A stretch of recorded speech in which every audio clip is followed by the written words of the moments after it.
In today's video, I'm going to teach you how to add products from Zendrop to Shopify.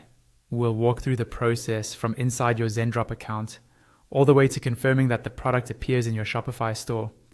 Follow along on your own screen if you can, and feel free to pause the video at any time. First, log into your Zendrop admin dashboard. Once you're in, look over to the left-hand panel. Here, you'll see different sections that help you manage your dropshipping business. Find the option labeled Find Products and click on it. This is where Zendrop shows you a wide range of products you can add to your store. Take a moment to browse through the catalog. You can scroll, use search, or filters to narrow down what you're looking for. When you find a product that fits your store's niche, click on it. This will open the product's information page, where you can see more details like images, variants, and descriptions. In the top right corner of this page, click on Add to My Products. At this point, a pop-up window will appear. This is where you customize how the product will look and behave in your Shopify store. You'll see several tabs. In the Product tab, you can edit the product name so it matches your brand, add product tags to help with organization and search, choose a product type, and select a category.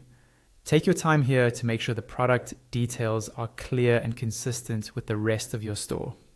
Next, move to the Description tab. Here you can rewrite or refine the product description. Aim for something that speaks to your customers, highlights benefits, and feels unique to your store rather than just copying generic text. Then go to the Variants tab.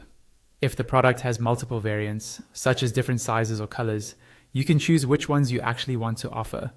Deselect any variants that don't fit your audience or pricing strategy. After that, switch to the Images section. Choose the images you want to appear in your Shopify store. It's usually best to keep only the highest quality and most relevant images, so your product page looks clean and professional. Once you're happy with all your edits, click Publish to My Store. Zendrop will now send that product directly into your Shopify account. To confirm everything worked, open your Shopify admin dashboard. Again, look at the left-hand panel and click on Products. Wait for your product list to load. You should now see the product you just added from Zendrop listed among your other items, ready for any final Shopify-specific tweaks and then for sale in your store.